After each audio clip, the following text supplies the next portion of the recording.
controversy.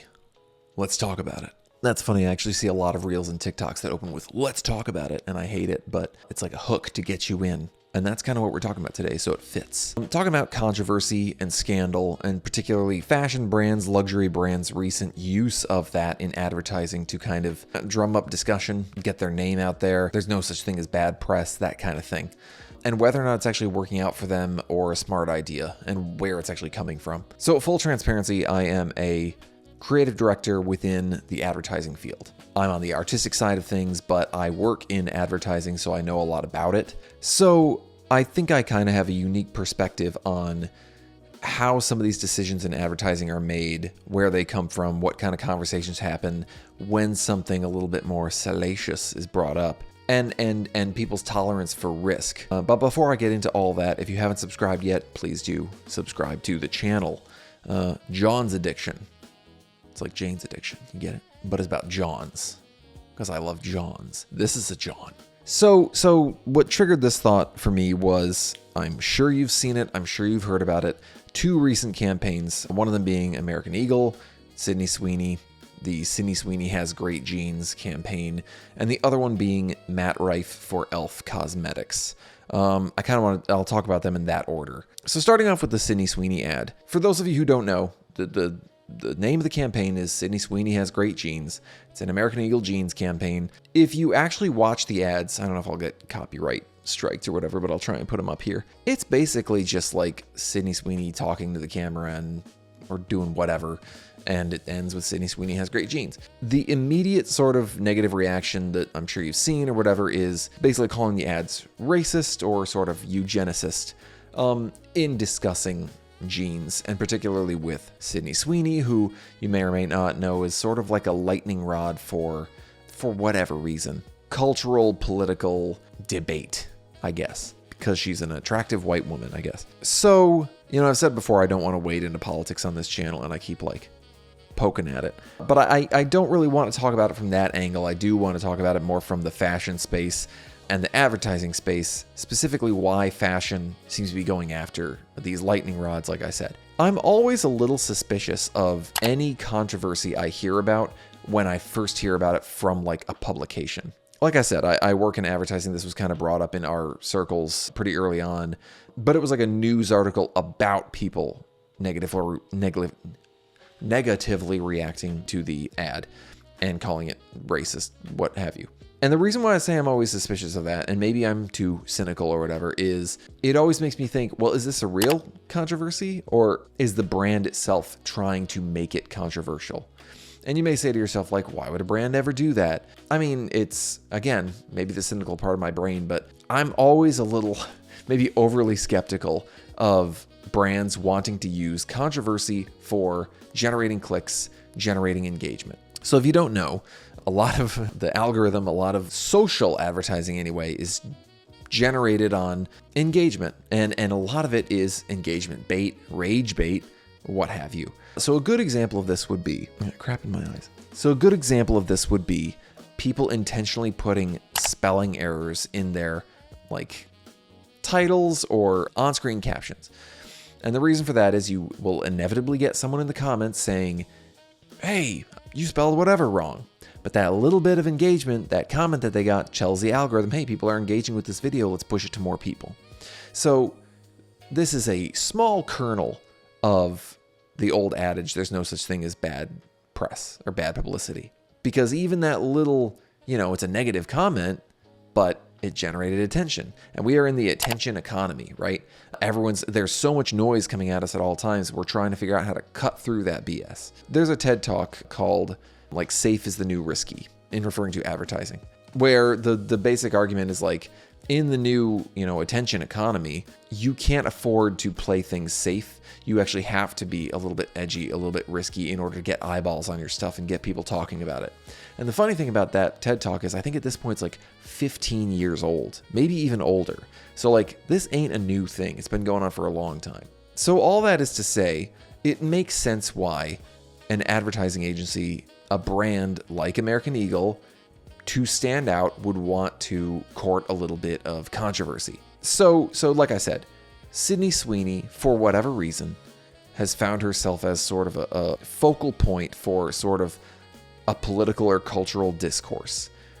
She's an attractive white woman, and both sides of the political spectrum want to like claim her. Also, she's had some like mild to medium, whatever you want to call it, spicy controversy in the past with like, I think her family was like MAGA or something like that, which you could say like, well, that's her parents, that's not her.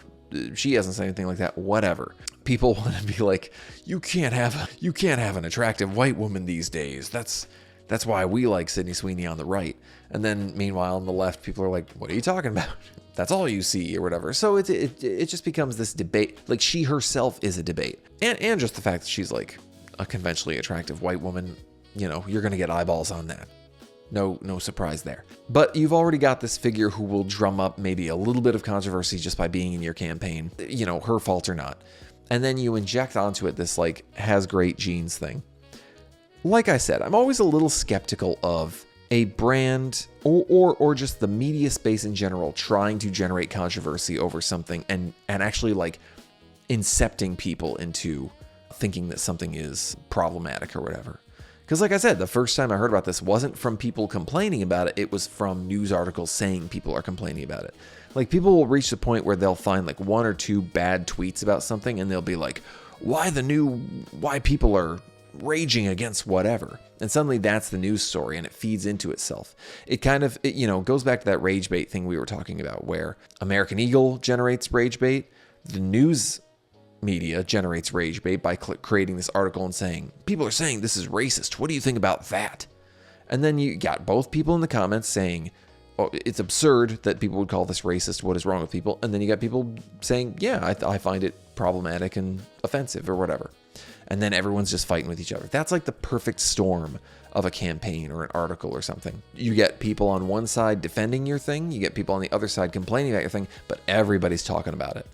And it's the news cycle. I mean, that was one of the biggest stories from last week is this whole American Eagle campaign. Where it becomes tricky is where it gets out of control from the standpoint of the brand, right? Safe is the new risky, but there's a limit. You can only walk up to that line and then you don't want to cross it. You know what I mean? So how it really is a complex challenge of threading that needle of like, how do we poke at the edges of something without going too far? I asked one of my friends, I just said, it was a smart guy. I said, did you think this ad was racist or problematic? And he said, I thought it was, I want to make sure I use the right word. I thought it was attempting to be provocative. And I was like, yes. Like, I think the people in charge of that campaign were probably surprised that people were calling it racist. I think if they were going for provoking people, it was in the salacious, ooh, sexy white lady talking about her jeans, holding her butt. Check out this cool Mustang she's got. That car is sick, by the way. God, I wish I knew anything about old cars and how to restore them. That's a video for another day. I want a Datsun 240Z. I know nothing about restoring old cars or taking care of them. I don't even know how to drive stick. I don't know what I'd do with it. I'd just park it in my garage and look at it. But I want one. What is that? That's besides the point. So, again, maybe they overplayed their hand a little bit, or maybe they got themselves into some hot water that they didn't anticipate. Or maybe it's been exactly what they want. Now, shifting gears a little bit, I want to talk about the Matt Rife ELF Cosmetics ad. For those of you who haven't seen it, it's like a attorney at law type ripoff ad featuring Matt Rife and Heidi N. Closet, who is a drag queen.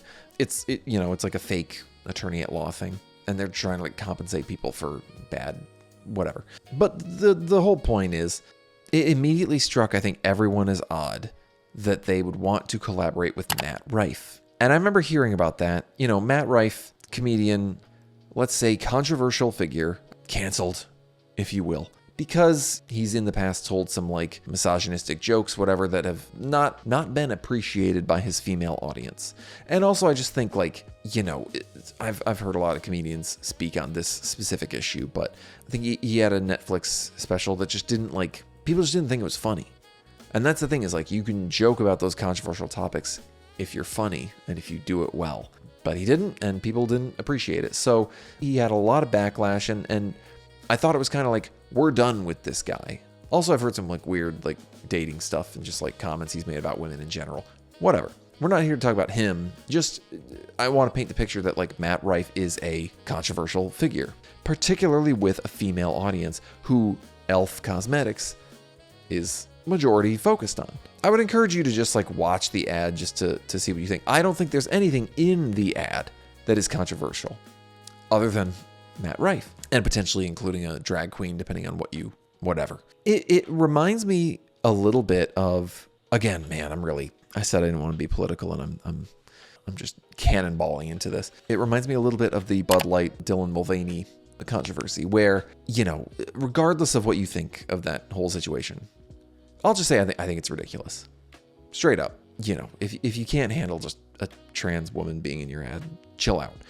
But regardless of what you think of that whole situation, I mean, it was a miss from Bud Light's core consumer target audience and their advertising team. Even though I think it was like pretty mild, whatever, just featuring a trans person, it just didn't align with Bud Light's core audience. And I think there was a deliberate attempt to shift what that audience is.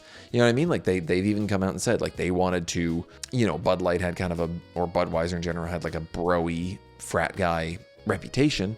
They wanted to buck that a little bit and try and maybe like poke at the edges of a new audience. So welcoming in, I think they did like other creators and stuff that they reached out to, but like Dylan Mulvaney was the focus point for all this controversy, and it was just a misalignment. And Bud Light is still reeling from that controversy, and I don't know if they've reclaimed their market share, but like they go and do like an ad with like Shane Gillis, like who do we get that's like gonna balance this out a little bit. So that's certainly an example of them, man, I hate to even say trying to be controversial just because that's like kind of insane to me, but trying to do something different and it backfiring on them massively. This reminds me of this Matt Rife thing just because I don't know what ELF was trying to do getting Matt Rife in here. And if you watch the ad, if anything, it almost seems like the opposite, where it seems like a PR attempt from Matt Rife's camp to get him back in good graces. Because if you look at ELF as a brand, they are proudly like 80% women owned or something like that, or employee force, and like they're all about like inclusivity and diversity, but particularly like women's voices and things like that. And of course they're a cosmetics brand. They're primarily aimed at women. So to bring on someone like Matt Rife, who he's primarily in trouble with, it almost like if you watch the ad, it almost seems like he's trying to make a push to like be welcomed back into the good graces of that camp. You know, who knows? I mean, sometimes these partnerships come the other direction, where it's like, oh, hey, there's interest from Matt Rife's camp to get him to star in commercials. Is there an alignment here with some other brands? You know what I mean? And ELF might have said, yeah, we'll work with him, whatever. Like he's a known name. This will be a little controversial, but not quite realizing that it was going to cross the line. They have commented since. I mean, they picked Rife specifically, according to Corey Marchesotto, ELF Beauty's global chief marketing officer, because of the significant overlap with the brand's target female Gen Z audience. His TikTok base, she told the Business of Beauty, is 80% female, 75% under the age of 34, so right in the sweet spot. But to do that and not understand that his audience, that he's a very controversial figure, or at least not care, is weird to me. And I mean, they've said they're surprised. Obviously, we're very surprised, said Marchesotto. There's a big gap between our intention and how this missed the mark for some people. We always aim to deliver positivity, and this one didn't. So we find ourselves in a position where, quite honestly, this doesn't feel good for us. You know us, we're always listening, and we heard you. This campaign aimed to humorously spotlight beauty and justice. We understand we missed the mark with people we care about in our ELF community. So this gets back to the central point I wanted to make, which was, are these brands deliberately courting controversy? And I think the answer is yes, obviously. But whether or not they mean it to cross that line that I talked about, no, I don't think. And here's the real question is like, does all that negative press and negative publicity, does that outweigh the positive that they might gain for having people put the extra eyeballs on it? Like, I'd be very surprised. Have American Eagle jeans, have their sales gone up since the Sydney Sweeney campaign? You know, anecdotally, I was talking to my wife and she said, I've been seeing things about how the stores are dead or whatever. And sometimes I think I don't put enough stock into what people say they're going to do. Like the Starbucks boycott. I've seen like Starbucks stock going down or whatever, sales figures supposedly down. And I was always like, yeah, people say they're going to boycott Starbucks, but they're addicted to caffeine. I am. And every time I go to Starbucks, it looks like it's still, you know, busy as hell. but I have seen the sales figures be down. So like, I don't know. I think these things do have an actual tangible knock-on effect. In terms of my experience, you know, like I said, I work in advertising. I actually tend to be the one who's like, come on, let's juice this thing a little bit. I'm probably a little too cavalier in my attitude. Like I hate boring crap, and I want things to be exciting and interesting. To me, there's no point in making something if it's just going to be this like complete flatline with people. But at the same time, like why is fashion in particular going after controversy? And the only thing I can think is, we've talked about this, that like fashion is like a little bit in trouble right now, like luxury in particular. People aren't, not that American Eagle is luxury, but that people aren't going for it as much. You know, times are tight. They're a little more strapped for cash. So maybe that's making them a little bit more desperate, wanting to cut through the noise a little bit more than they normally would. That could certainly be a reason behind the Sydney Sweeney thing or the Matt Rife thing. But I also think, again, not to get too political, but there has been a very interesting cultural shift that I've noticed where, you know, first Trump presidency, it seemed like there was a massive backlash against conservatism in general, where that was when like cancellations, whatever, were like, seemed like they were at an all-time high. You know, the populace was very whipped up against Trump and wanting to say like, this is not who we are. We are a progressive society. I've noticed sort of the exact opposite with Trump 2.0, where in the immediate aftermath of him being elected, it almost seemed like everyone was like tripping over themselves to praise him or whatever. And it seemed like it was like, okay, we give up. There's been a mandate on Trump. The country has spoken. We're shifting back into conservatism. So we're done with left-wing or progressive politics, socially anyways.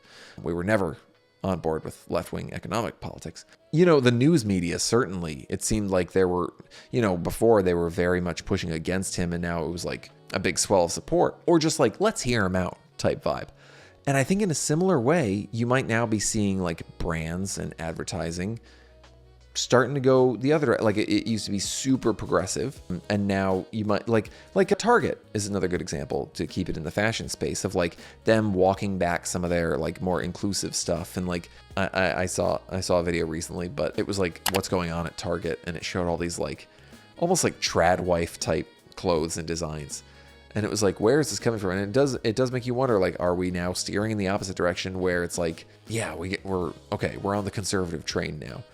And then I wonder if that trickles up to advertising, where there's, or advertising for fashion brands at least, where they're like, okay, there's a new appetite for more traditional, more conservative. Maybe some of these figures who were canceled before are now, you know, now's the time to actually court them and bring them back in a little bit.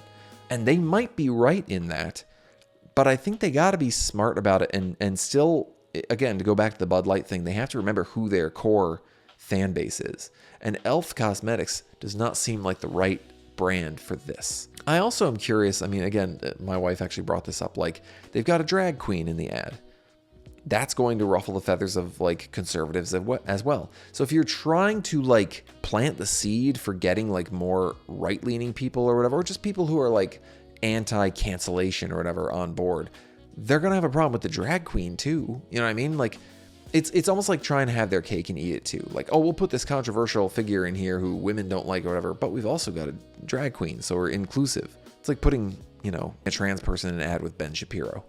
Kind of doesn't make sense. So I think we'll always see an attempt to make controversy part of your campaign, but I just think companies need to be smart about it.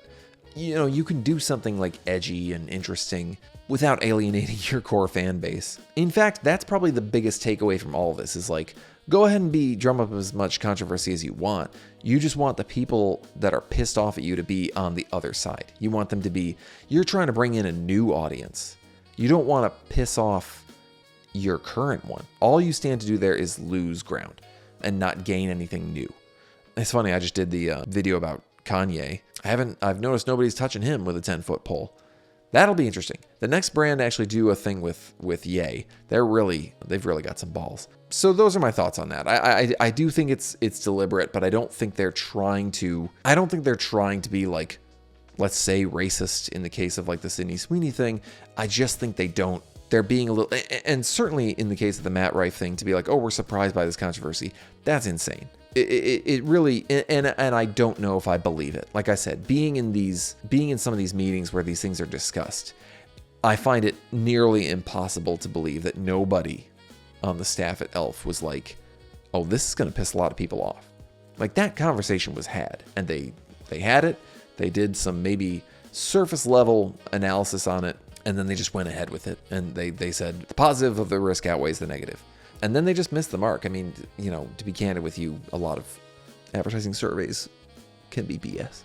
But that's my video for today. Leave a like if you enjoyed this, and even if you didn't, you know. Either way, do subscribe to the channel. I like it. You like it. Let's stop kidding ourselves. And I'll catch you guys in the next one. See ya.